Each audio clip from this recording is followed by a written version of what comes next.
안녕하십니까. 행복한 아침 이재용입니다. 안녕하세요. 장예인입니다. 촉촉하게 봄비가 내리고 있는 오늘 4월 22일 화요일, 바로 지구의 날입니다. 우리가 당연하게 누려온 것들에 대해서 생각해보는 날이기도 하고요. 네, 그렇습니다. 우리가 딛고 있는 땅, 숨쉬는 공기, 흐르는 물, 요즘 들어 이 모든 것들이 참 감사하게 느껴지는 것 같습니다. 익숙함에 속아 소중함을 잊지 말자, 이런 얘기가 있습니다. 오늘 지구를 위한 자그마한 실천 하나 해보시는 게 어떨까 싶습니다. 오늘 저희는 분노 유발자들, 그리고 뭐니 이렇게 준비해놨습니다. 네, 오늘 분노 유발자들에서는요, 도로 위 청소년들의 만행에 대한 이야기 나눠보도록 하겠고요. 이어지는 뭐니에서는 손자의 첫 통장 지금 만들어도 될까요? 라는 사연 준비했습니다. 자, 화요일 행복한 아침 본격적으로 시작합니다.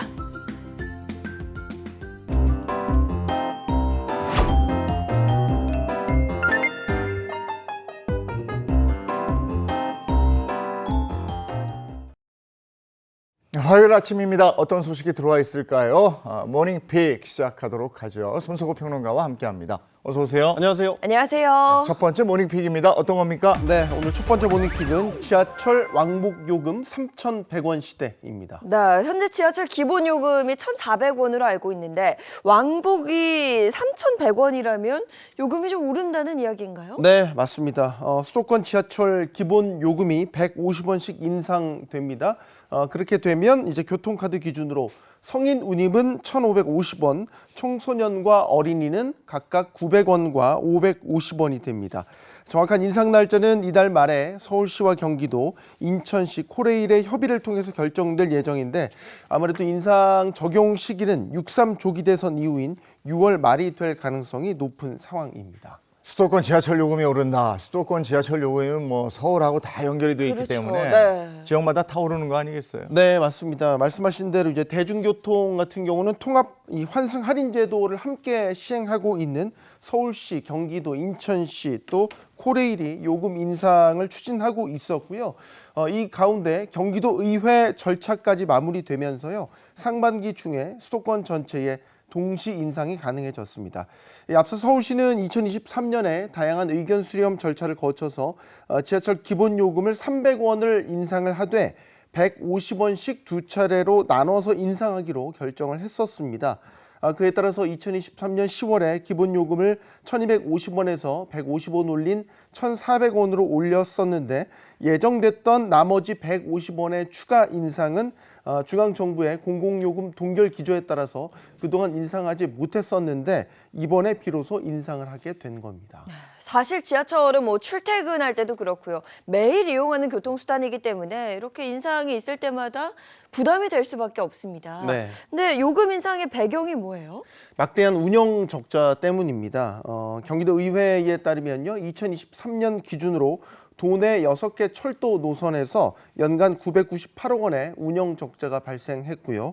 같은 기간 서울교통공사 또 코레일 등이 운영하는 수도권 전철은 연간 1조 2,513억 원의 적자를 냈다고 합니다. 또 서울시에 따르면요, 공사의 지난해 말 기준 누적 적자는 18조 9천여억 원, 부채는 7조 3,473억 원으로 하루 이자만 3억 원에 달한다고 합니다. 이 구조적인 재정난을 근본적으로 해결해야 되겠다, 이런 생각이 드는데 요금 인상 말고 다른 대안은 뭐가 있습니까? 일단 재정 악화 주요 원인으로는 물가 상승도 있고 인건비 상승 등이 복합적으로 작용을 하고 있지만 특히 무임승차로 인한 손실이 연간 4천억 원에 달한다고 합니다.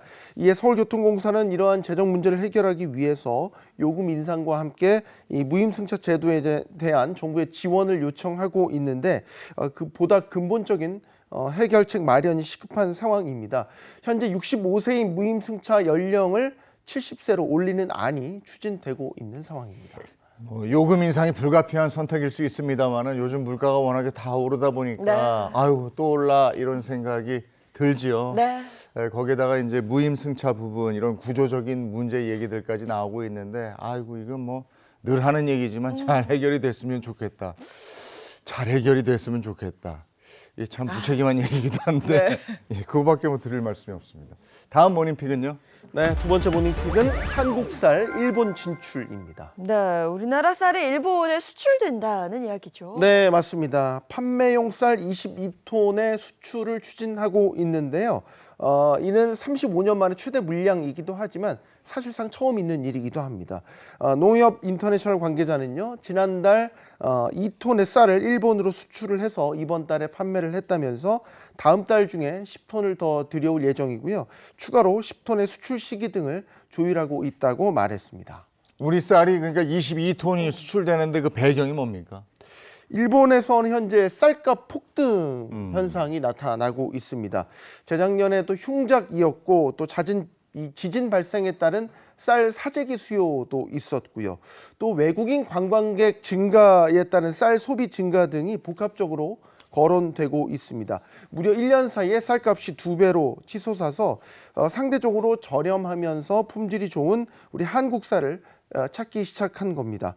일본 총무성이 지난 18일 발표한 일본 전국 쌀값의 평균 가격은요, 5kg에 한화로 약 42,000원 정도 수준인데 이번에 들어온 한국 쌀은 이보다 10% 정도 저렴한 수준입니다. 그렇기 때문에 이 한국 쌀에 대한 일본 소비자들의 반응은 매우 뜨거웠고, 그래서 이번에 시범적으로 수입된 한국 쌀 2톤은 판매 개시 열흘 만에 거의 소진됐다고 합니다. 또 일본 내에서 당분간 쌀값 하락세를 기대하기 힘든 만큼 또 일본에서 수입 쌀에 대한 관심이 계속될 것으로 보입니다. 일본인들 입장에서는 한국 쌀이 품질도 좋지만 이 품종이나 맛도 평소 먹던 쌀과 비슷하기 때문에 조금 더 선호하는 현상이 있다라고 하고요. 그래서 최근에 한국을 찾아온 일본 관광객들은 한국 쌀을 사가는 게 유행처럼 번지고 있다, 이런 소식도 전해졌죠. 우리 쌀로 갓 지은 밥 기가 막히죠. 아유, 정말 너무 맛있습니다. 예전에는 일본에서 쌀 사가지고 우리나라 부유층들이 악기발이라고 그러든가 뭐 그런 거 이렇게 먹었었는데, 이제는 또 반대로 우리 쌀의 진가를 일본인들이 인정을 해주고 있습니다. 자, 다음 모닝픽은요. 네, 세 번째 모닝픽, 전기종 비행 중지입니다. 네, 계속해서 사고가 반복되면서 이렇게 결정을 한 것 같습니다. 네, 자세히 좀 전해주시죠. 예, 지난 18일 훈련 중이던 공군기에서 기관총과 연료 탱크가 떨어지는 낙하 사고가 일어났었죠. 공군기에는 이 비상 착륙에 대비를 해서 외부 장착 무장과 연료 탱크를 한 번에 투하하는 버튼이 있는데요. 해당 조종사가 이 송풍구 풍량을 조절하려다가 이 버튼을 잘못 눌렀다는 겁니다. 사고가 이 조종사의 조작 실수로 전해짐에 따라서 공군은 22일인 오늘까지 필수 전력 외에 전체 기종에 대한 비행을 중지하는 지시를 내렸고요. 이에 따라서 지난 17일부터 진행되고 있는 한미연합훈련 프리덤 플래그도 불가피하게 영향을 받게 됐습니다. 지난달 6일에도 전투기가 폭탄을 민가에 이게 투하했었던 정말 큰일 날 뻔한 일이 있었잖아요.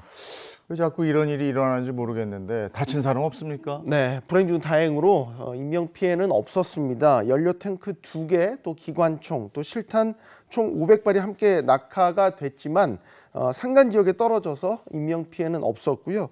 현재 공군은 이 기총 포드와 함께 실탄 수거를 마무리하고 나머지 연료 탱크를 수색 중인 것으로 전해졌고요. 공군 참모총장은 연이은 사고에 대한 지휘 관리 강화 등을 강조하면서 재발 방지를 당부하기도 했습니다.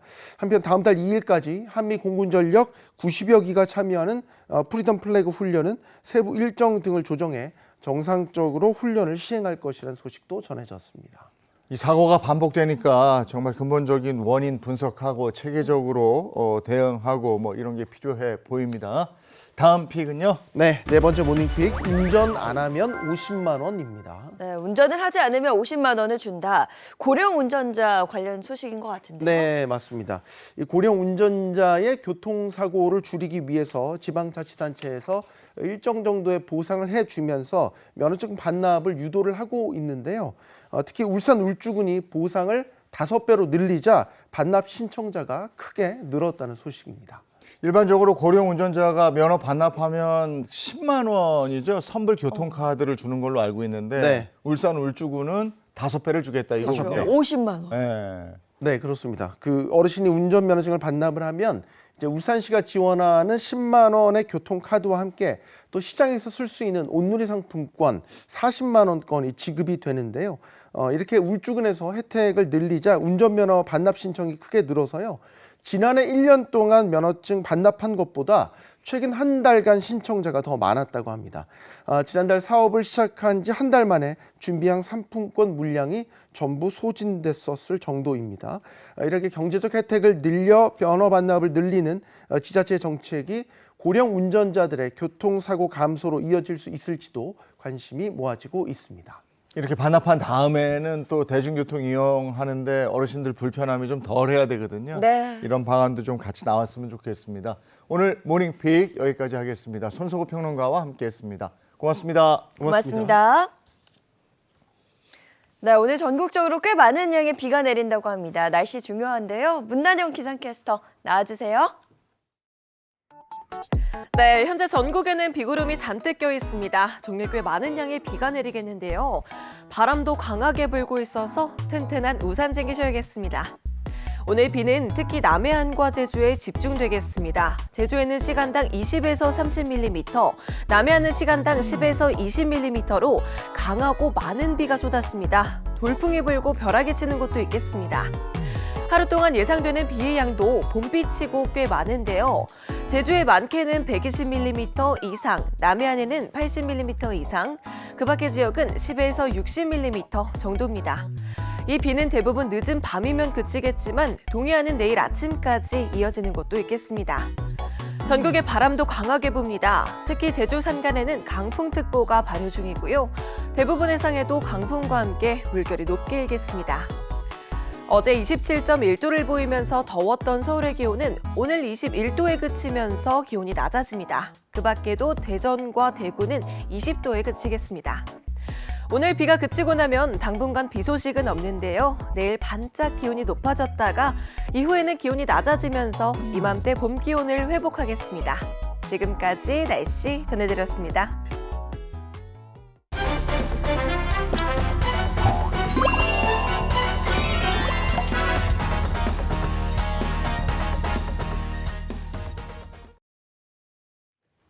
참을 수 없는 순간들 대신 분노해드리겠습니다. 속 터지는 현실을 함께 파헤쳐보는 분노 유발자들 신인선 씨 그리고 김미경 변호사와 함께합니다. 어서 오세요. 네, 안녕하십니까.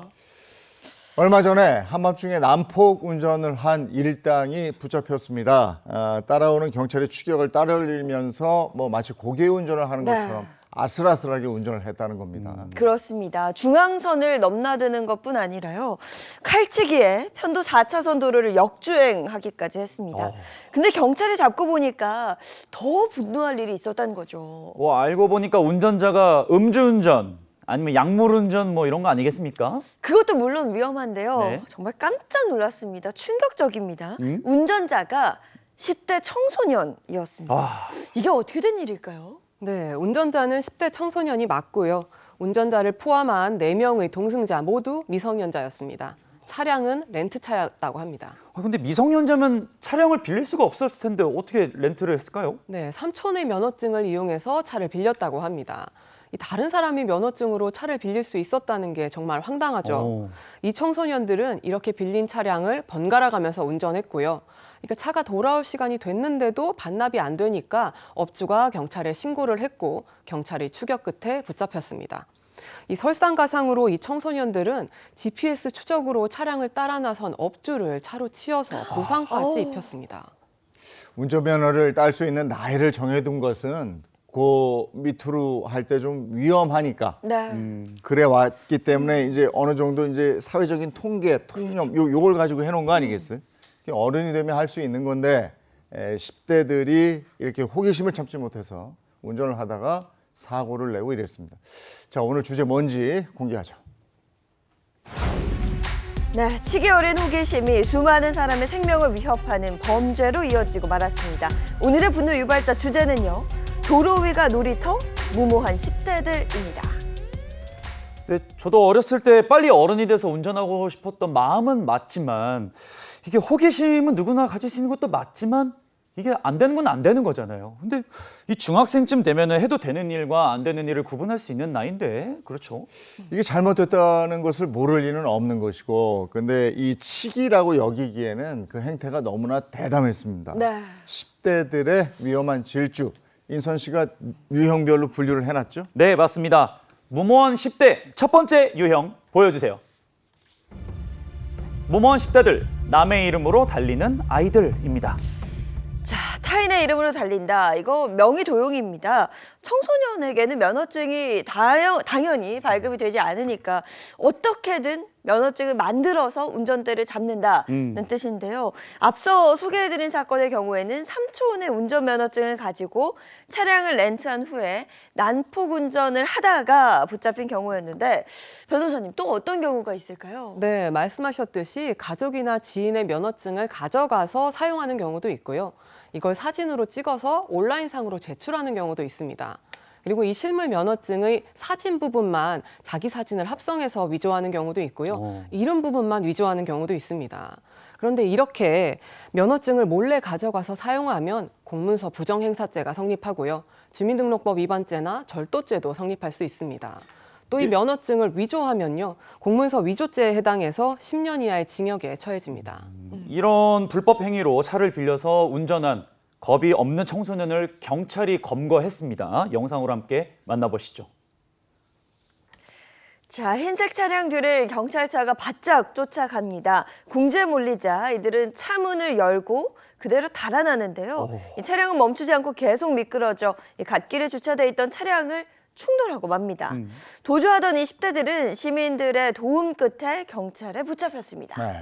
이 사건을 보면서 도둑이 제발 저린다라는 속담이 생각났는데요. 이 경찰들이 단속을 하고 있는데 갑자기 이 차량이 달아나더래요. 그래서 추격을 했더니 알고 보니까 미성년자의 무면허 운전이었던 겁니다. 게다가 이게 불법 대여한 그 렌트카였고 1차적으로 청소년들도 뭐 당연히 문제겠습니다만은 네. 이걸 빌렸잖아요. 그러니까 제도적으로 이게 가능하다는 게 더 큰 문제인 것 같고 또 하나는 이게 제대로 확인을 안 했다는 거 아닙니까? 네, 맞습니다. 이런 허점들이 계속 나오니까 계속해서 청소년들의 일탈 행위가 이어진 것 같습니다. 그리고요, 실제로 차를 빌려서 타는 공유 차량의 허점을 악용한 사건들이 참 많더라고요. 그 공유 차량이라고 하면 이게 렌터카랑은 또 다른 개념이죠. 이게 시간 짧게 빌리는 거잖아요. 네. 그리고 대부분 이거 빌리고 반납하고 하는 게 앱으로 그렇죠. 이루어지기 때문에 직접 사람을 안 보고 하는 거잖아요. 네, 맞습니다. 보통 스마트폰 앱을 통해서 차량과 장소를 검색하고 예약을 하게 되는데요. 그 후에 업체와 제휴를 맺은 주차장, 그러니까 무인 대여소에서 차량을 타고 나갔다가 다시 무인 대여소로 반납하는 형식입니다. 이렇게 차량을 대여해주는 과정이 비대면으로 이뤄지다 보니 무면허 운전을 부추기는 온갖 행태가 범죄들이 행해지고 있는 겁니다. 네, 실제로 한 10대가 자신의 아버지의 그 면허증을 도용해 카쉐어링으로 차량을 빌린 일이 있었습니다. 이런 제도적인 허점을 이용해서 무면허 운전을 한 건데요. A군은 이 친구들과 며칠 동안 차를 끌고 다니다 사고를 냈고요. 뺑소니로 도주하기까지 했습니다. 영상 보시죠. 저게 10대가 운전한 차량이 저 차량인가요? 막 인도로 올라가는데요? 네, 이렇게 접촉 사고를 낸 뒤에 도망을 가려고 차와 사이를 비집고 인도로 올라가는 모습입니다. 아주 위험천만해 보입니다.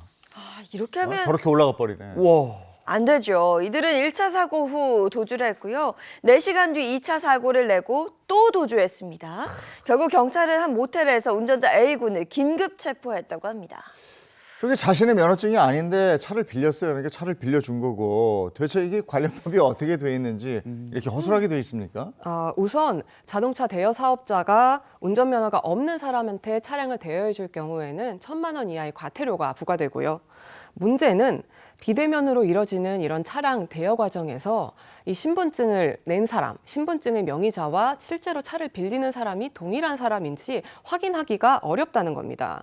그래서 실제 사용자가 신분증의 명의자와 동일한 사람인지 확인하기 위한 절차가 반드시 보강돼야 할 것 같습니다. 네, 이런 확인 절차가 없다 보니까 설상가상으로 면허 없이도 공유차를 탈 수 있게 해주겠다 먼저 나서는 불법 업체들이 있었습니다. 아니 잠깐만요. 렌트를 하려면 가장 먼저 확인하는 게 면허증인데 면허가 없는데 차를 빌려줘요? 이게 가능해요?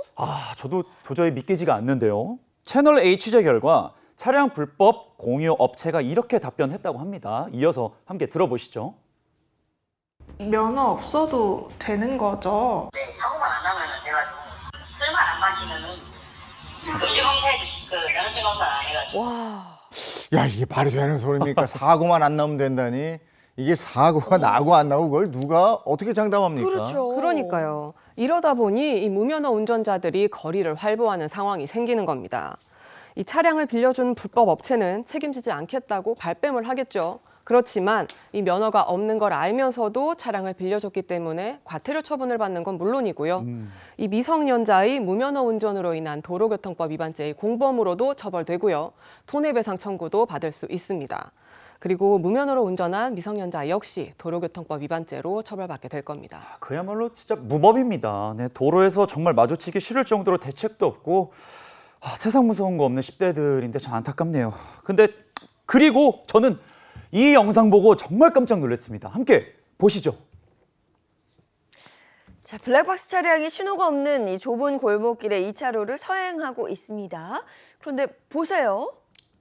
자, 휘용! 뭐야 이거? 진짜 빠르게 갔죠? 아니 이렇게 좁은 골목을 저속도로 지나간다고요? 와, 정말 깜짝 놀랐습니다. 알고 보니 운전자는요, 무면허의 10대 운전자였습니다. 야, 인도가 없는 상황에서 저 도로를 보니까 양쪽에 건물들이 저렇게 있는데 보행자들도 있을 것 같거든요. 그렇죠. 좁은데 골목. 근데 저곳에서 저렇게 쌩하고 달려가면 저거 큰 사고 나죠. 네, 신호등이 없는 교차로니까 좌우를 잘 살피고 안전운전을 해야 되는데 무슨 급발진인 줄 알았어요. 네.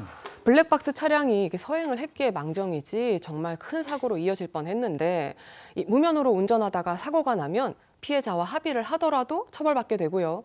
이 운전자가 만 14세 이상이라면 형사처벌도 받을 수 있습니다.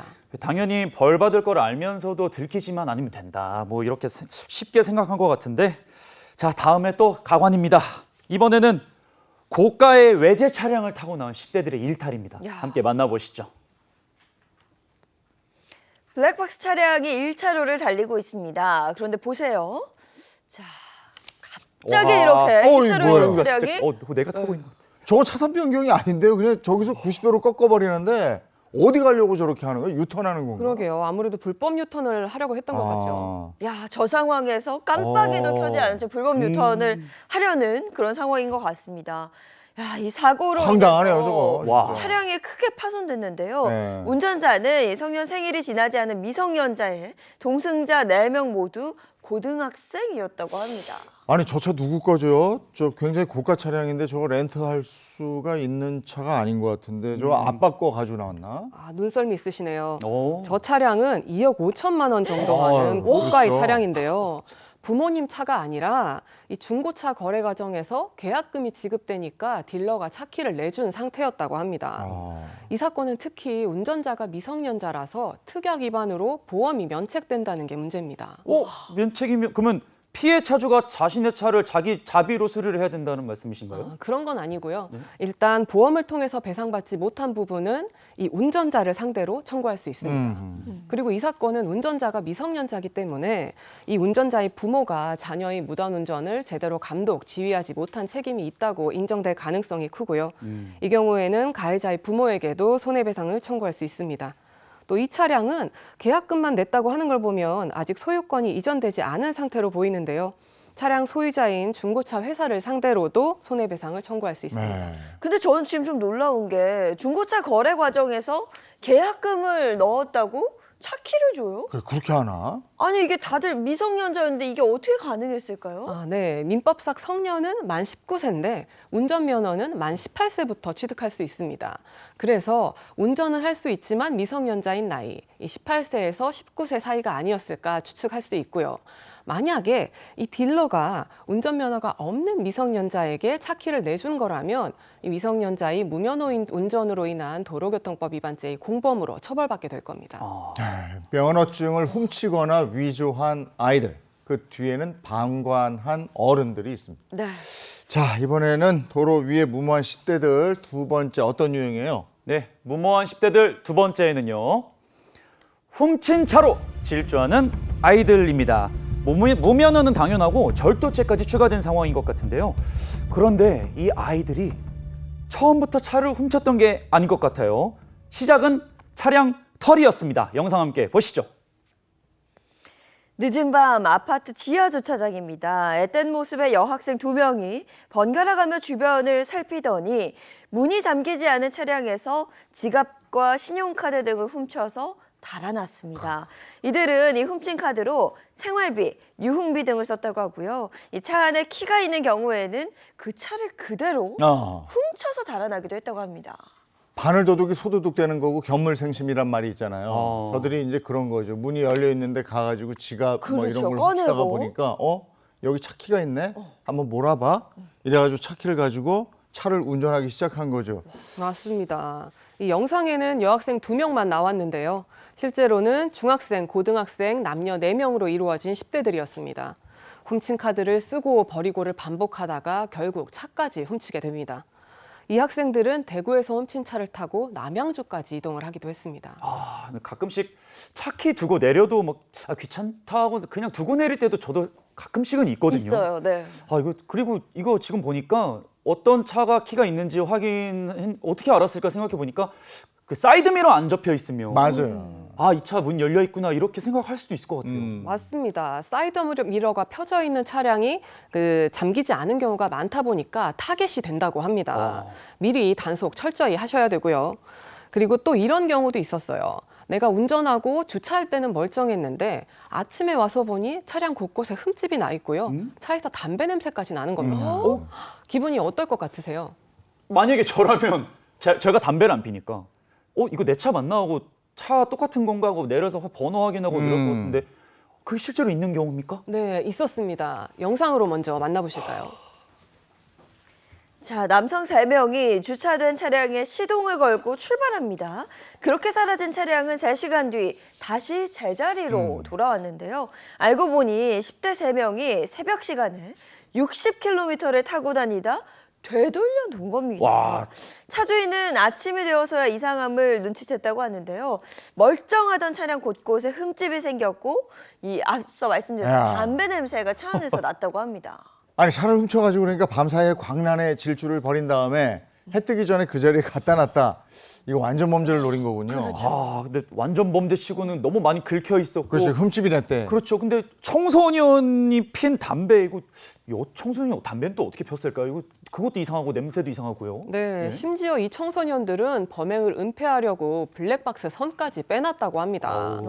이 경찰에 붙잡힌 3명 중 2명은 형사 미성년자인 촉법소년이었는데 모두 당연히 면허가 없는 데다가 운전도 3명이 돌아가면서 한 것으로 조사됐습니다. 아니 근데 궁금한 게요. 차를 훔친 건 맞아요. 일단 가지고 나가서 탄 것도 맞는데 다시 제자리에 되돌려 놨단 말이죠. 이게 뭐 절도죄 뭐 이런 범죄가 성립이 하는 거예요? 네, 처음부터 돌려줄 생각 없이 차를 훔쳤다가 마음이 바뀌어서 다시 돌려놓은 거라면 절도죄가 성립하고요. 애초부터 차를 잠깐 차고 돌려놔야지 이렇게 계획을 했던 거라면 절도죄가 아니라 자동차 불법 사용죄가 성립합니다. 이 아이들은 밤새 놀고 다시 돌려놓자 그런 생각으로 갖고 나간 걸로 보이죠. 그러면 자동차 불법 사용죄가 성립될 겁니다. 이건 약하군요, 그러니까. 그렇죠. 자동차 불법 네. 사용죄는. 이 사건은 근데 한 번에 그쳤잖아요. 근데 한 번에 그치지 않고 상습적으로 한 게 있어요. 대구의 한 중고차 매매단지에서 밤마다 자동차가 사라졌다가 다시 돌아오는 그런 사건이 있었다고 그래요. 영상으로 한번 보시겠습니다. 남성 한 명이 서성거리고 있어요. 2명의 남성이 이제 왔죠. 함께 마당에 주차된 차량을 타고 사라집니다. 그리고 5시간 뒤에 원래 있던 자리에 차를 돌려놔요. 이들은 10대 청소년들이고 담을 넘어와서 키를 훔쳤고 좋은 차만 골라서 타고 나갔다는 거예요. 아니 근데 열쇠가 있는 곳을 어떻게 알고 또 연 거죠? 네, 이게 정말 치밀하게 준비했다는 걸 알 수가 있는 게 이 새벽에 매매단지에 차가 들어오면 이 탁송 기사가 이 열쇠를 차량 앞바퀴 위에 둔다는 걸 미리 간파했다고 합니다. 이 17살 A군 등은 몰고 나간 차를 밤새 시내를 질주를 했고요. 차량 주행거리가 늘어난 걸 수상히 여긴 매매단지 측이 CCTV를 확인하다가 꼬리를 밟히게 된 거죠. 결국 경찰이 잠복 수사 끝에 검거가 됐고 피해를 입은 차량은 모두 6대에 달했습니다.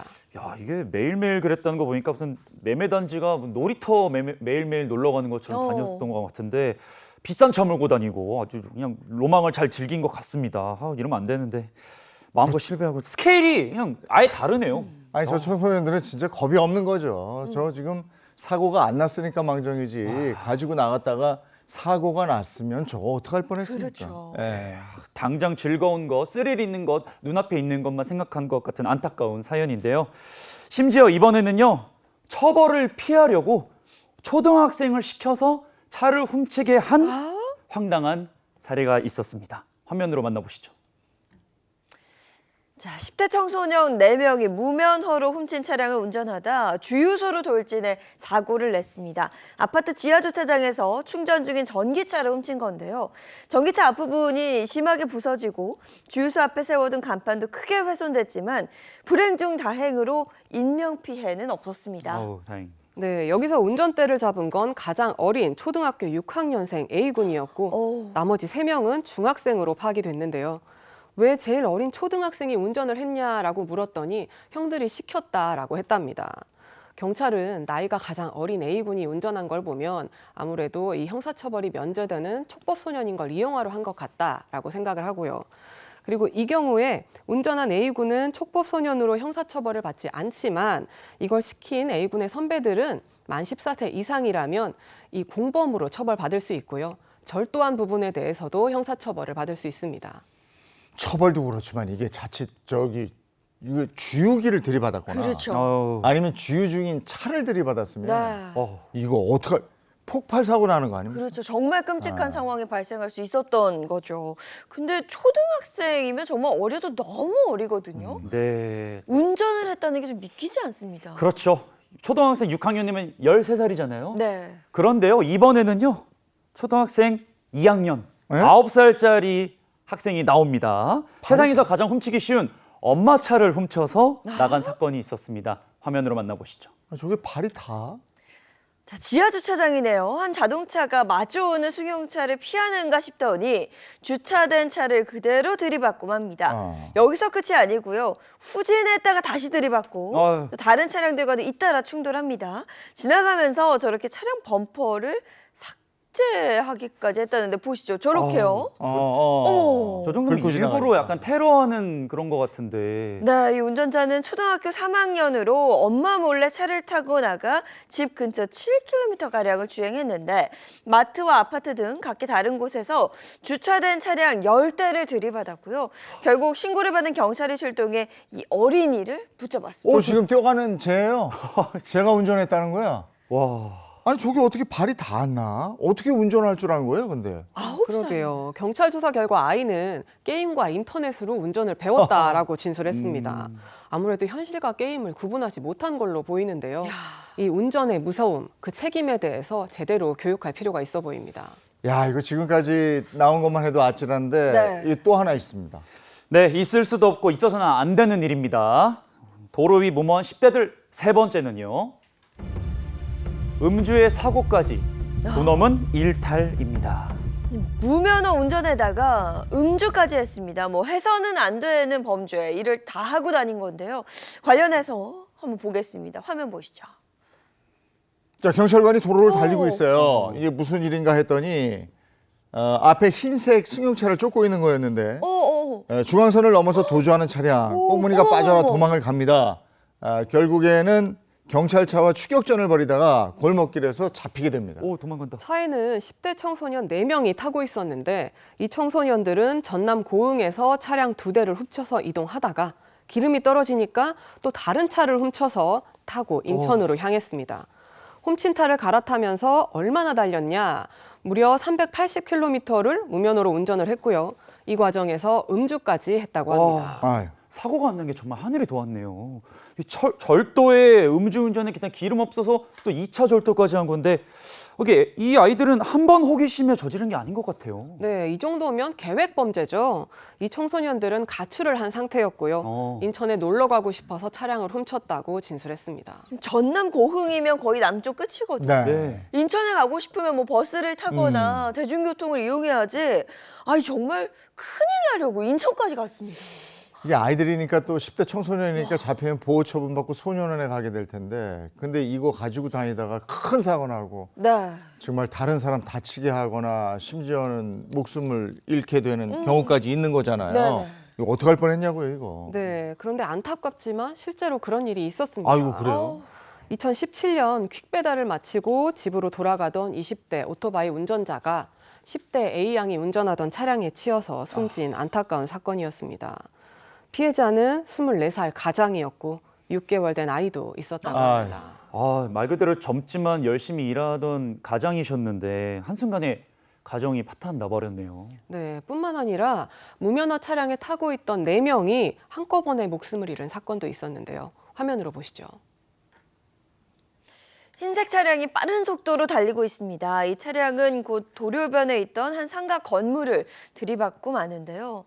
이 사고로 인해서 차량은 크게 부서졌고요. 운전자 등 차량 탑승자 4명이 숨지고 1명이 중상을 입었습니다.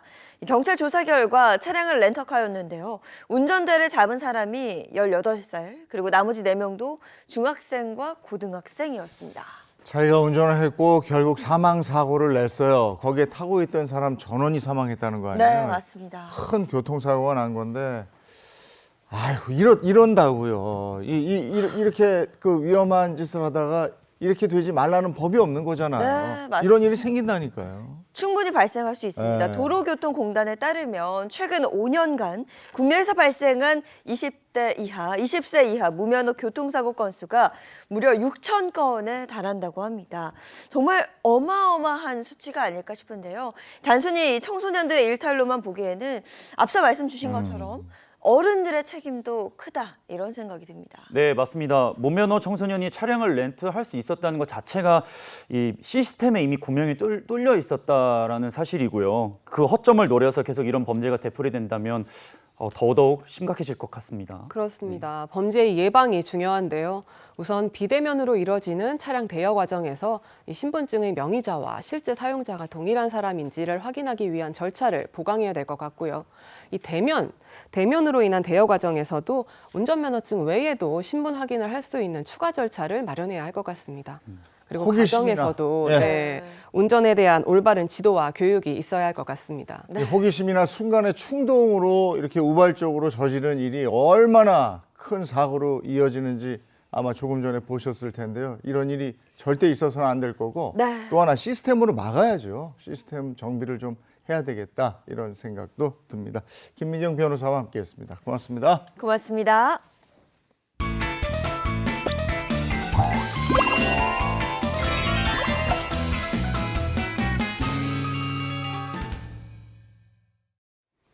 네, 행복한 아침 함께하고 계신 지금 시각이 8시 8분을 향해 가고 있습니다. 자, 이번엔 돈에 대한 다양한 궁금증 풀어보죠. 머니 시간입니다. 네, 오늘은 또 어떤 사연이 우리를 기다리고 있을지 기대되는데요. 오늘의 고민입니다.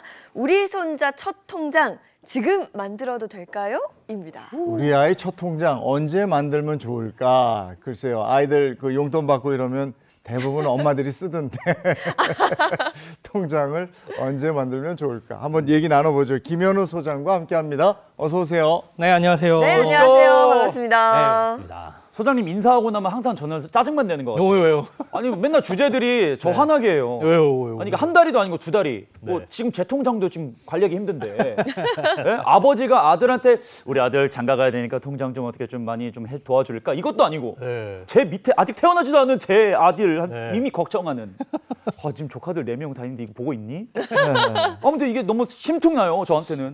부럽다 이런 말씀이시죠? 네. 이게 사실 이 의외로 할아버지 할머니들이 이런 고민하시는 분들이 좀 많이 계신 것 같아요. 그러니까 생활비를 조금 줄여서라도 우리 이쁜 손주한테 뭐라도 해주고 싶은데 요거 큰 보탬은 안 되더라도 좀 어느 정도 증여라든가 이런 걸 통해 가지고 손주한테 도움이 될 수 있는 방법이 없지 않을까 뭐 이런 고민을 하시는 것 같거든요. 이게 뭐 큰 돈 아니더라도 아이들 어릴 때 뭐 소소하게 받는 용돈들 있잖아요. 이제 얼마 안 있으면 어린이날도 다가오고 어린이날 때 받는 돈, 뭐 설날에 세뱃돈, 애들 생일 때 받은 용돈 이런 것들도 사실 모으면은 그게 솔찬이 되거든요. 네. 그래서 이런 것들 뭐 미리 통장을 만들어서 물려주면 어떨까라고 고민을 하시는 것 같습니다. 이제 어린이날이 얼마 남지 않았거든요. 제 네. 조카도 이제 어린이날이 다가오고 있는데 아하. 아직 많이 어려요. 그래서 이번에는 슥 한번 지나가 볼까 그런 생각도 듭니다. 아이들이 많이 어리다고 생각을 해도 얘네들이 돈을 알아요. 알죠. 색을 돈의, 구분해요. 그리고 돈의 색깔을 알아. 그러니까 뭐 얘네들도 머니 중에 머니가 최고 올 걸 막 이런 거 알 거야 아마. 알기 때문에 이제 준비를 해야 합니다. 근데 사실 현금이 가장 좋은 선물이기도 해요. 이제 주변에 이제 친구들이나 언니들 이야기 들어보면 장난감을 주는 게 또 예쁜 쓰레기가 들어왔구나. 너무 이거 커. 부피가 크면 이거 어디다 네. 두지 집이 좁아 보이고 네. 인테리어를 해치는데 뭐 이런 생각을 한다고 하더라고요. 네, 감사하기는 한데 참 차라리 현금으로 줬으면 어땠을까 이런 생각들 다들 하실 것 같아요. 아무래도 돈이 제일 실용적이고 내가 쓰고 싶은데 쓸 수 있다 보니까 그런 것 같은데 아이들도 실제로 받고 싶은 선물이 뭘까를 고민을 해보면 현금이 빠지지가 않습니다. 오. 자, 뭐 어떤 선물을 가장 받고 싶냐라고 물어본 설문조사 결과가 있는데요. 작년 어린이날을 앞두고 한 금융 플랫폼에서 7살에서 13살 어린이를 대상으로 조사를 해봤더니 받고 싶은 선물 1위가 노트북, 스마트워치, 어허. 무선 이어폰 같은 전자기기가 차지했고요. 2위가 바로 현금이라고 합니다. 그런데 장난감이나 책 같은 건 정말 소수의 아이들만 선택했을 정도로 아하. 예전과 많이 달라졌구나. 야 이제 장난감이 아니네. 전자기기예요? 아니 얼마 전까지만 해도 그 장난감 뭘 딱 찍어서 네. 그거 사느라고 엄마 아빠들이 오픈런하고 막 이런 거 봤는데 맞아요. 이제는 그게 달라졌어요. 저희 때는 진짜 부자 아이들이 가지고 있었던 건데 디즈니 애니메이션 만화 시계 있잖아요. 있어요. 있어요. 야 그거 이렇게 차고 다니면 야. 애들이 이러고 다녔어 이러고. 너무 귀했고 계속 이러고 있구나. 너무 귀하고 부러웠죠. 자랑하고 싶으니까요. 네. 근데 저는 이제 좀 선물에 대한 생각이 바뀐 게 그냥 선물 주는 것보다 작은 이런 카드라도 손편지라도 하나 있으면 이게 또 마음을 따뜻하게 하던데 네. 요즘 이제 친구들은 그렇지 않더라고요. 네. 좋은 선물, 비싼 선물이 최고인 것 같아요. 맞습니다. 저희 첫째 조카는 이제 초등학교 4학년인데 오. 아직까지 책을 좋아해줘서 너무 감사해요. 오, 네. 오. 근데 사실 뭐 주는 입장에서는 네. 주는 입장에서 돈이 좀 편하긴 합니다. 그 친구들 뭐 그렇죠. 받고 싶은 게 있을 수도 있겠지만 고민도 좀 덜하고 그리고 뭐 방송 보고 계시는 어머니 아버님들 지금 이제서 좀 말씀드리는데 제 경험담이에요. 네. 가슴에 손을 얹고 한번 생각을 해보세요. 어린이날 때 삼촌들이 용돈을 주잖아요. 네. 또 세배하고 용돈 주잖아요. 그거 아이들 줍니까? 줄 리가요. 예, 이거 한번 지금 여기 경험자 한 명 있거든요. 아니 근데 저는 재용 아버님. 막내가 초등학교 6학년이니까. 네. 근데 이 아이도 누가 용돈을 주면 네. 엄마한테 이제 맡겨놓자 지갑도 없고 그러니까 안 나와요. 그러니까 요즘에는 얘가 아빠를 주지. 아빠는 나와요. 저는 그래도 나오니까. 엄마한테 들어가면 안 나와. 절대 안 나와요. 보통 이제 뭐 잃어버리니까 엄마한테 맡겨. 네. 보통 엄마들한테 많이 간 것 같긴 해요. 네. 근데 이게 현금이라는 게 사실 누구한테 좋은 선물일까? 이거 기준이 좀 애매합니다. 제 입장에서. 아이가 어릴수록 부모님한테 좋은 선물이 아닐까 그렇게 생각이 됩니다. 근데 뭐 사실 부모님이 쓰신다고 해도 결국은 아이를 위해서 쓰는 거잖아요. 그렇다고 한다면 뭐 넓은 범주로 봤을 때 결국은 아이를 위해서 들어가는 돈이 아닌가 싶기는 한데요. 네. 그 아이들이 받은 용돈을 생활비로 쓰는 부모님도 계시지만 이런 거 소소한 거 모아가지고 아이들한테 어떤 이 통장을 만들어가지고 그 안에서 좀 굴려주려고 생각을 하시는 분들도 꽤 있는 것 같습니다. 근데 그 부분에 있어서는 이것도 일종의 증여가 되는 게 아닌가 싶기도 한데. 근데 네. 늘 그러잖아요. 사회 통념상 이해되는 부분은 세금을 매기지 않는다. 않는다. 뭐 이렇게 돼 있는데 진짜 애매하긴 해요. 네. 이거 애매모호한 사회 통념상 어떻습니까? 사회 통념상이라는 기준이 딱 이제 법에 그렇게 되어 있는데 네. 이게 상식적인 범주라고 생각을 하시면 돼요. 예를 들어서 대학생 자녀한테 한 달에 막 100만 원씩 용돈을 준다, 생활비를 준다. 이거 좀 과하다라고 생각이 될 수도 있어요. 그런데 만약에 이 자녀가 해외에서 유학을 하는 대학생이다라고 한다면 그걸로 부족하지 않아? 이런 생각이 들잖아요. 그러니까 상황과 환경에 맞춰가지고 그걸 좀 달리 해석을 할 수가 있습니다.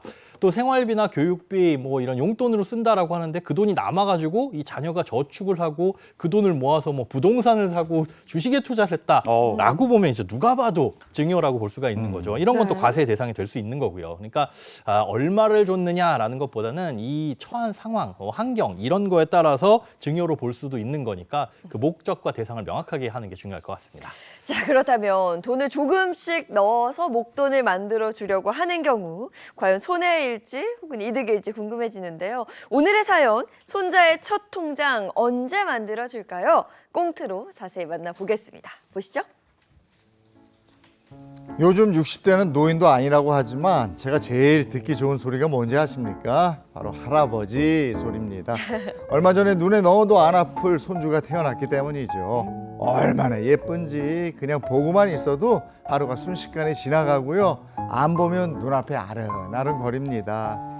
아이고 어디 보자 우리 손자. 아이고 눈, 코는 아빠 닮았고 하관은 엄마 닮았나. 아이고 어쩜 이렇게 예뻐 우리 손자. 이놈이 복덩이에요 복덩이. 아유, 아버님, 애비도 애비지만 제가 봤을 때는 아버님을 쏙 빼닮았어요. 아, 어떨 때는 제가 안고 있다가 깜짝 놀란다니까요. 날 닮아서 깜짝 놀라? 아우 우리 애기 정말 이쁜 애기야. 그래. 너무 예쁘죠? 아버지 그 칭찬이에요 칭찬. 아버지 잘생기셨잖아요. 아유 우리 아들 아주 할아버지랑 판박이야 판박이. 야 그랬죠요. 할아버지 닮았죠요. 아버지 해봐. 아버지 아이고 이놈 봐. 그 아버지 그 애 이제 100일 됐어요. 말 못하며. 아이고 아직 너무 어려서 내가 이거 뭐 주고 싶은데 줄 건 없고. 그래 요놈 통장 하나 만들어주자. 에이 아직 돌도 안 지난 이한테 무슨 통장이에요? 아야야야 모르는 소리 하지 마. 요즘은 저 다 태어나자마자 통장 만들어. 증여도 뭐 미리미리 해주고 이자도 좀 붙여주고 뭐 이런다더라고. 아유, 아버님, 요즘 애들 키우는데 돈이 얼마나 많이 드는데요. 당장 육아 때문에 맞벌이도 못 하는데 여윳돈 있으면 생활비로 써야죠. 예 뭐 그 통장 하나 만든다고 당장 거기다 뭐 몇 천만 원씩 넣어놓자 이런 것도 아니고 그냥 시작만 해주자 이거야. 이게 미래를 위해서 종잣돈이란 게 이게 작아도 오래 두면은 이게 불어요. 커지는 거 아니겠어. 아 예전에 삼촌들이 준 거 아버지가 다 썼잖아요. 그렇게 모아봤자 네? 어차피 우리가 또 우리 아버지가 준 거 다 쓸 것 같은데 그냥 금일봉만 챙겨주시면 안 돼요? 야 금일봉이라니 그렇게 주면 안 된다니까. 아니 있어도 그만 없어도 그만인 푼돈 모아서 지 아들 목돈 좀 만들어주자는데 뭐 이렇게 말들이 많은지. 이렇게 주는 게 세금도 아끼고 서로 좋은 일 아닙니까? 뭘 모르는 애들을 위해서 전문가의 조언을 좀 부탁드리겠습니다. 네, 사연 보니까 아주 뭐 아버지가 손자한테 푹 빠지셨습니다. 야 이거 뭐 집, 차, 간 쓸게 다 빼주신 할아버지의 마음인데 아우 우리 할아버지 할머니도 나한테 그랬을까 기억이 안 나네요. 아유 왜 아니겠어요. 할아버지 할머니가 얼마나 이뻐해요. 그렇죠. 그러니까 그때는 좀 이제 시간의 여유도 있고 자금의 여유도 있고 그러니까 손주들이 그렇게 이뻐 보인답니다. 그래서 너무 이쁘니까 통장을 좀 만들어서 조금씩이라도 돈을 넣어서 목돈을 만들어 주자 네. 이렇게 이야기를 했는데 뭐 할아버지까지 뭐 안 가더라도 주변에 자녀 명의로 통장 만들어서 세금을 좀 아껴보자 이런 친구들이 좀 있더라고요. 진짜 자녀 명의로 통장 만들면 세금이 좀 덜 나가요? 그런 방법이 있기는 합니다. 이게 뭐 보통 남들이 하더라 이렇게 해가지고 시작을 하시는 경우들이 많이 있는데요. 뭐 애가 태어나자마자 통장을 만들어서 증여를 시작했다더라 아니면은 애 이름으로 통장 만들어가지고 주식 투자를 시작했는데 그게 벌써 뭐 애가 조금 크니까 몇 배가 돼 있더라. 이런 얘기 아마 주변에서 들어보신 적들 있으실 겁니다. 맞아요. 네. 들어봤어요. 몇 배 됐다가 지금 다시 제자리에 왔다는 얘기 들었어요. 이게 한때 열풍이 불었던 것 같고 네. 그때 이제 이걸 뭐 얼마 이거 알잖아요,들 미성년 때 얼마 뭐 그렇죠. 성년이 되면 얼마 네. 그렇게 넣어놓고 주식으로 불리는 맛도 있었다고 그래요. 맞습니다. 그런데 이렇게 이야기만 듣고 통장을 만들었다가는 괜히 번거롭기만 하고 별로 실익은 없고 후회를 하실 수도 있어요. 가치가 크게 오를 것 같은 자산은 미리 증여를 해주시는 게 좋겠지만 그렇지 않다면 별로 도움이 될 게 없거든요. 그러니까 증여를 해주고 그 돈을 뭐 주식이나 이런 데 묻어놓는 건 좋지만 만약에 뭐 예금이나 적금 가치 그렇게 가치가 커지지 않는 자산에다 묻어놓는다면은 별로 뭐 증여를 미리 해주는 효과도 없고 이걸 만약에 또 넣어줬다가 다시 꺼내가지고 애 양육비로 쓰거나 뭐 교육비로 쓰게 된다면은 사실상 번거롭기만 할 뿐 절세에 득이 될 건 전혀 없다고 보시면 됩니다. 그럼 지금은 아니지만 나중에 가치가 오를 것 같은 네. 자산만 미리 만들어주면 좋다고 하신 건데 아니 미래에서 온 것도 아닌데 어떻게 합니까? 아니, 어떻게 알아요, 그래서 저희가? 머니를 보고요. 돈 공부를 해야 하는 겁니다. 남들이 한다 그래서 그냥 덜컥 따라하는 게 아니라 내가 좀 알고 제대로 무언가 실천을 해야 되는 건데 참 많은 분들이 그럼에도 불구하고 이 방법을 염두에 두는 건 이유가 분명히 있을 것 같습니다. 그렇습니다. 잘만 한다면 이득은 분명히 있습니다. 자, 자녀 계좌로 증여를 하는 이유 크게 세 가지를 꼽아보자면요. 자, 첫 번째는 증여세, 비과세 혜택을 최대로 채우기 위해서입니다. 10년에 5천만 원 이게 성인의 경우에 네. 그렇게 되는 걸로 알고 있는데 자녀에게 10년마다 5천만 원. 그럴 여유가 있는지 모르겠지만 10년마다 5천만 원씩 하면 세금 안 내도 된다. 네, 맞습니다. 네. 성인의 경우 말씀하신 대로 10년 동안 5천만 원을 증여할 때까지는 세금을 안 내도 되고요. 미성년 자녀일 경우에는 2천만 원까지는 세금이 없습니다. 그러니까 태어나자마자 2천만 원을 증여하고 얘가 10살이 되면 다시 또 2천만 원을 증여할 수 있는 한도가 새로 생기겠죠. 이때 2천만 원을 증여하고 있다가 쭉 가서 19살이 되면 이제 성인이 됩니다. 그러면은 그 비과세 한다가 3천만 원이 딱 추가가 된다고 보시면 돼요. 이때 3천을 다시 추가를 해서 증여를 해줄 수가 있고 또 20살이 됐을 때는 이제 성인이니까 5천만 원 한도가 새로 생깁니다. 그래서 2천, 2천, 3천, 5천 이렇게 더해보면 총 1억 2천만 원까지는 세금 없이 이 비과세로 증여가 가능하다는 건데요. 요건 이제 원금을 말씀을 드린 거고 이걸 증여하고 나서 그 돈이 불어났다. 라는 것까지도 전부 다 비과세 혜택을 받을 수가 있는 거죠. 그러니까 태어나자마자 10살까지는 2천만 원 비과세. 그렇죠. 또 이제 10년까지 2천만 원 비과세 이게 되는 건데 20살 되면 또 5천만 원 들어가니까 3천만 원 더 넣을 수 있고. 네, 맞습니다. 그럼 세금 혜택을 최대로 받으려면 태어나자마자 하는 건 맞네요. 그러니까 30세가 될 때까지 최대 1억 2천만 원이 비과세고 저는 놀랐던 게 이자까지도 맞아. 비과세가 된다는 건데 네. 근데 이자까지 하면 10년에 2천만 원 넘는 거 아니에요? 이자까지도 증여한 다음에 불어나는 거는 크게 상관이 없습니다. 그러니까 일단 증여한 다음에 불어나는 거에 대해서 상관이 없는 거니까 빨리빨리 증여를 하시려고 생각하시는 분들이 많은 거거든요. 하지만 이 한도라는 게 미성년 때는 2천만 원, 또 성년일 때는 5천만 원. 이게 크다면 큰 돈일 수 있는데 정말 뭐 수억 원, 수십억 원을 증여해 줄 거야 라는 분들 입장에서는 미리 증여하는 게 뭐 그렇게 큰 의미는 없다고 볼 수는 있겠죠. 네. 근데 태어났을 때부터 30살까지 쭉 넣었을 때는 1억 2천이라는 금액이 지금 눈에 보였습니다. 네. 그런데 30살 자녀에게 일시불로 네. 1억 2천 빼옴 네. 이렇게 하면은 세금이 얼마나 나올까요? 네, 똑같은 돈 1억 2천만 원을 주는데 이렇게 나눠가지고 증여를 해주게 되면 세금은 없다고 말씀을 드렸어요. 네. 그런데 1억 2천 원 한꺼번에 주면 일단 5천만 원 성인이니까 공제는 해주죠. 그럼 나머지 7천만 원에 대해서 세금을 내야 하는데 1억 원 이하인 경우에는 10% 세율로 과세가 되니까 700만 원의 증여세를 내야 합니다. 야, 그러면 700만 원을 아끼는 거네. 그렇죠. 이거 제법 큰 돈인데요. 같은 돈인데. 증여할 여력이 있으면 지금 말씀하시는 것처럼 그렇게 해주면 좋다. 700만 원을 아낄 수 있는 거네요. 네. 자, 그럼 자녀 계좌로 증여하는 두 번째 이유는 뭘까요? 네, 자녀 계좌로 증여한 두 번째 이유는 증여 시점 과세 확정 혜택입니다. 자, 아유 말이 어렵네요. 증여 시점 과세 확정 혜택. 예. 무슨 혜택입니까? 앞서도 잠깐 말씀드렸는데 지금 당장 2천만 원은 그렇게 큰 돈은 아니라고 느껴질 수 있지만 이거를 일찍부터 투자해서 나중에 불어날 수도 있잖아요. 뭐 2천만 원을 투자했는데 이게 나중에 1억이 됐다. 맞아. 예, 그런데 이걸 부모가 2천만 원을 잘 불려가지고 1억으로 불린 다음에 이걸 물려주면 세금이 그만큼 많이 나오겠죠. 그런데 이걸 미리미리 여윳돈을 증여를 하게 되면 나중에 돈이 커져도 세금 부담이 없다. 그게 이 어려운 말로 증여 시점 과세 확정 혜택이라는 겁니다. 제가 조금 머리 짱구 돌린다 하잖아요. 네.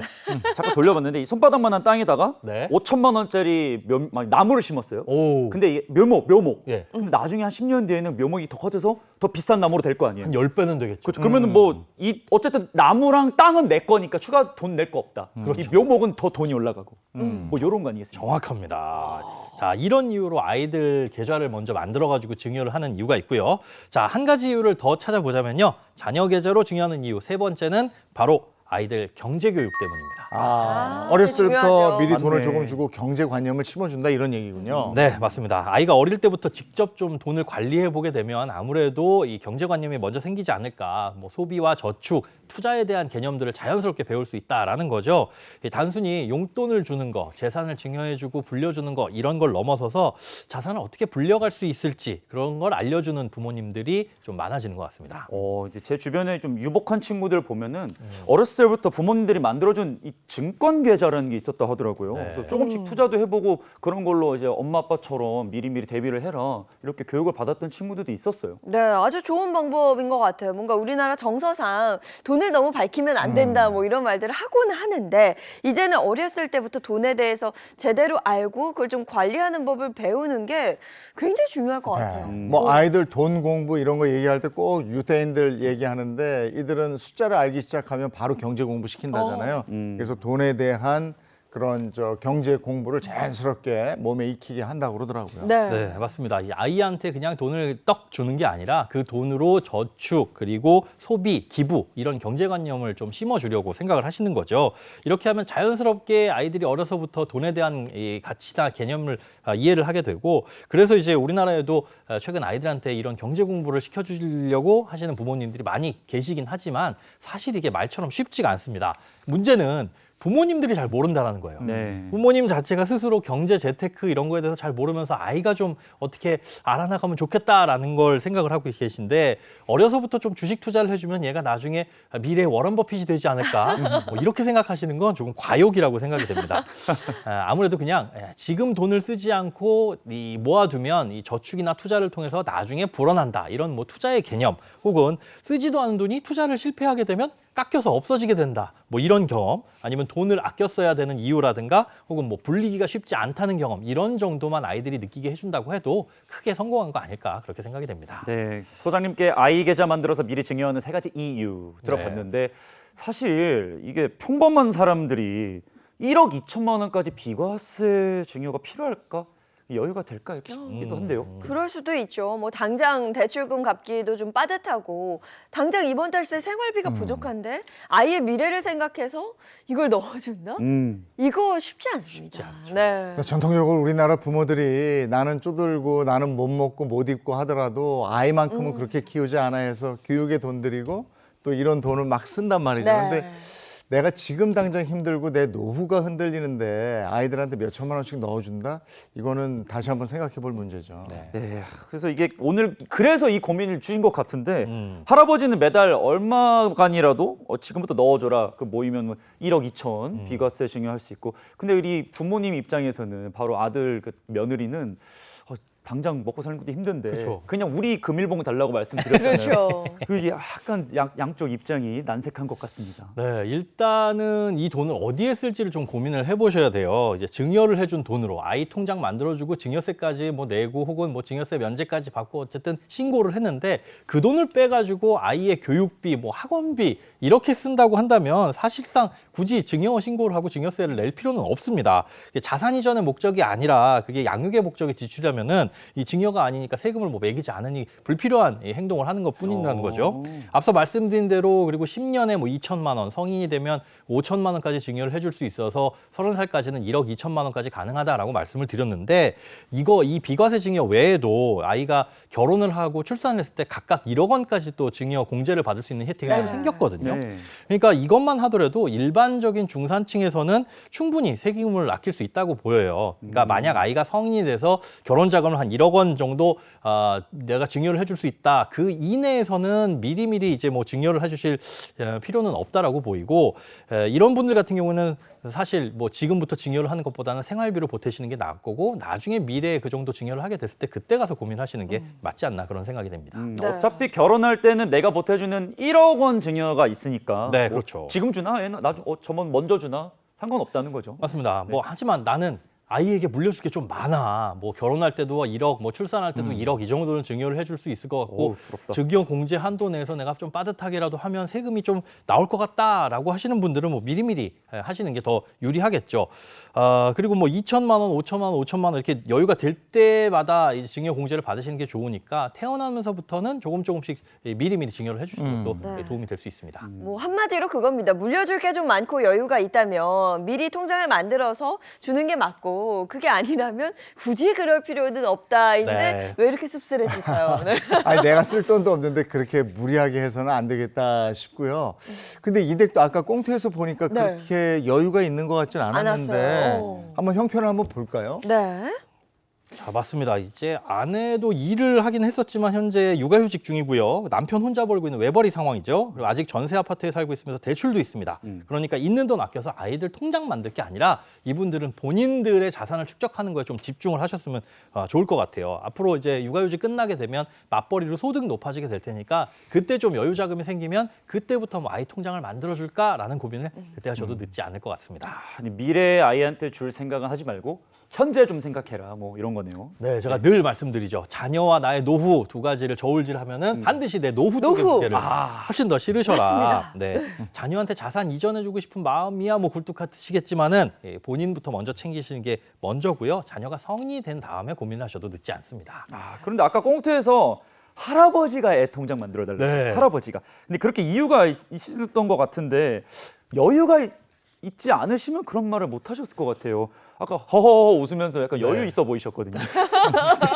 뭐 정 그렇다면 그런 분들은 뭐 통장 만들어서 조금씩 넣어주는 것도 괜찮지 않을까? 요만큼씩. 네. 만약에 할아버지 할머니가 여유가 좀 있으시고 야, 난 생활비 쓰고도 돈 좀 남아 괜찮아라고 한다면 네. 그리고 노후 준비가 끝나셨다면 그렇다면 아이고 감사합니다 하고 받아도 나쁘진 않을 것 같습니다. 네, 그럼 손주에게 증여해 주는 거 이때도 증여세 비과세 한도는 동일한 거예요? 아, 네. 이럴 때는 어떻게 보셔야 되냐면 직계 존속으로부터 받는 증여 공제는 다 이 공통으로 합산된다라고 보시면 될 것 같아요. 그러니까 뭐 부모님으로부터 받든 아니면 할아버지 할머니로부터 받든 위에서 흘러내려온 거는 공제가 똑같이 이루어진다. 그래서 할아버지한테 만약에 2천만 원을 증여받았다라고 한다면 부모님으로부터는 이 증여를 이제 받을 수가 없는 거죠.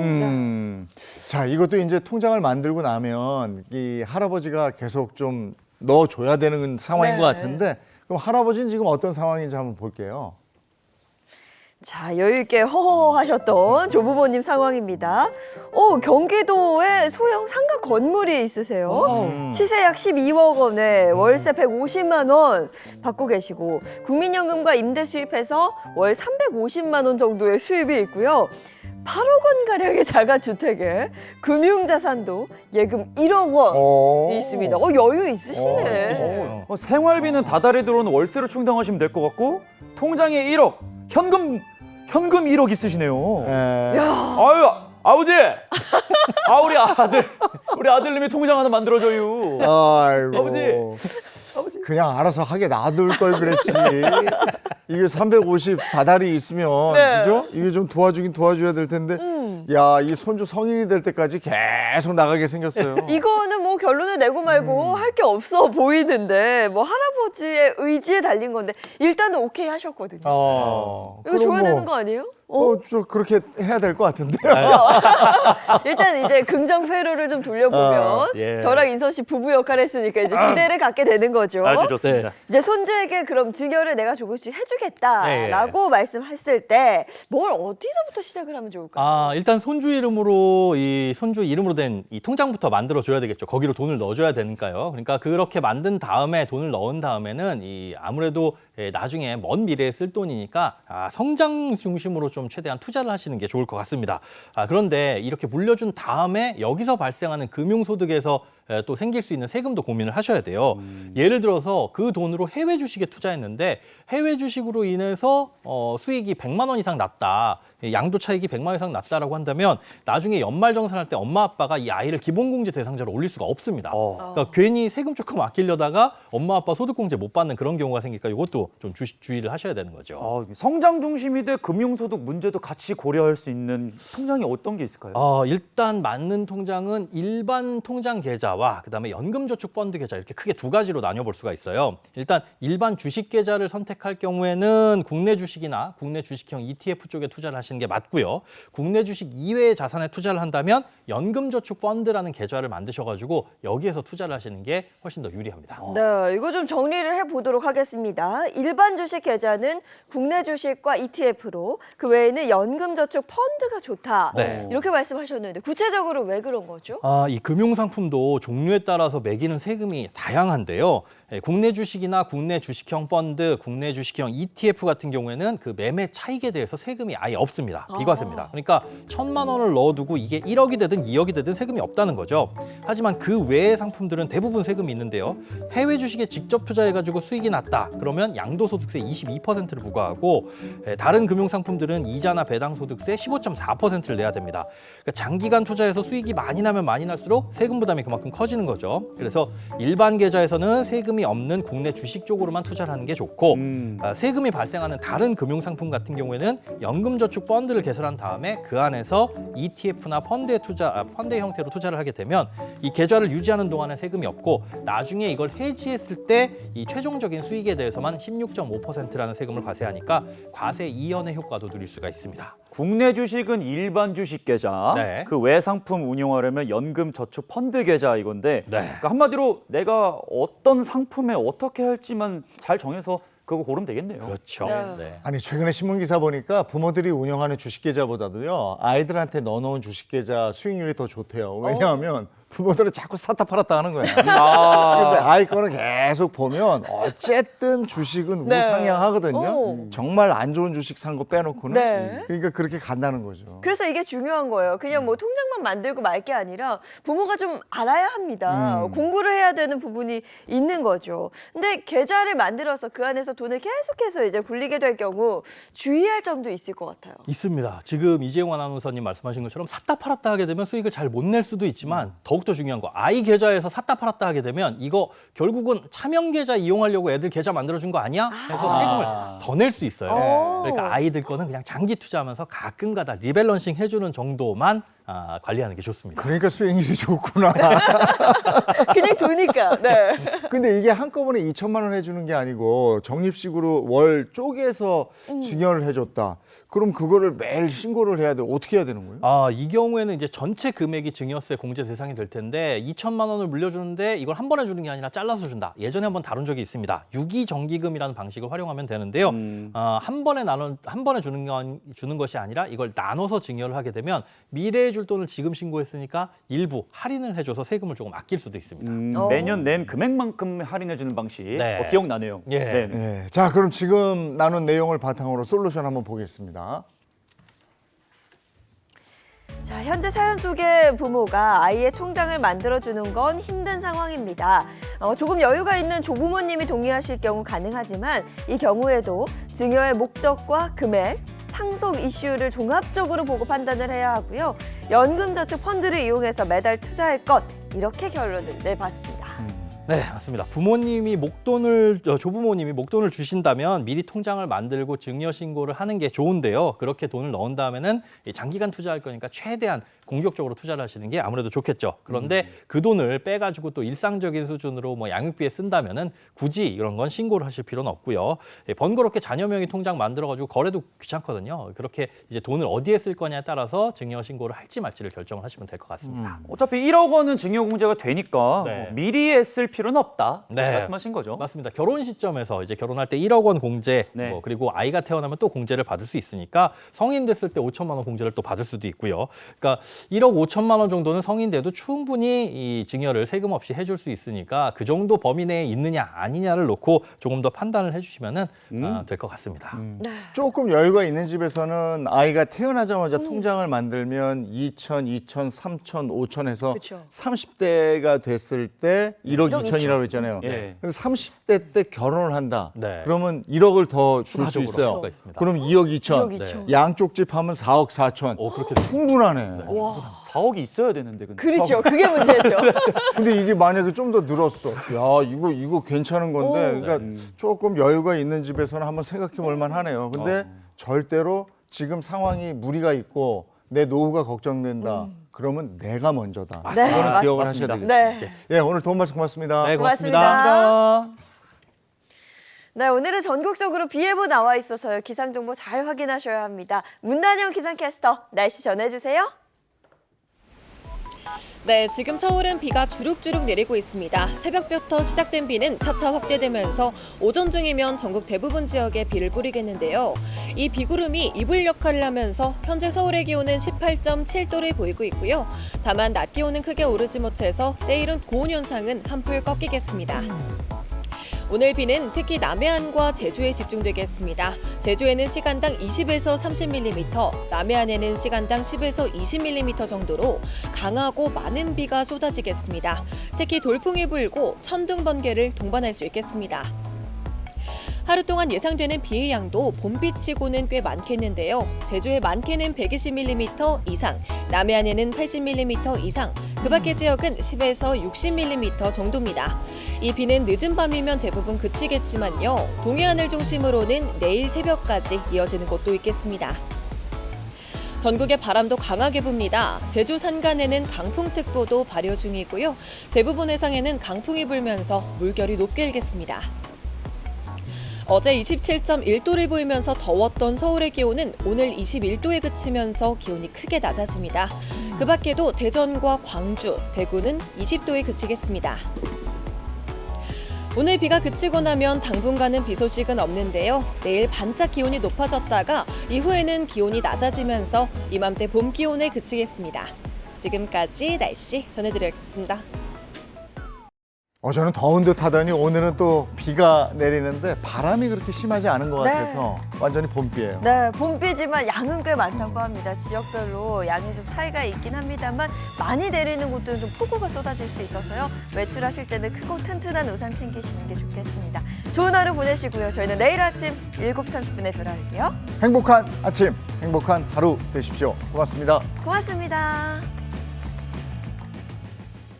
즐거운 오아시스에서 Save Next Channel A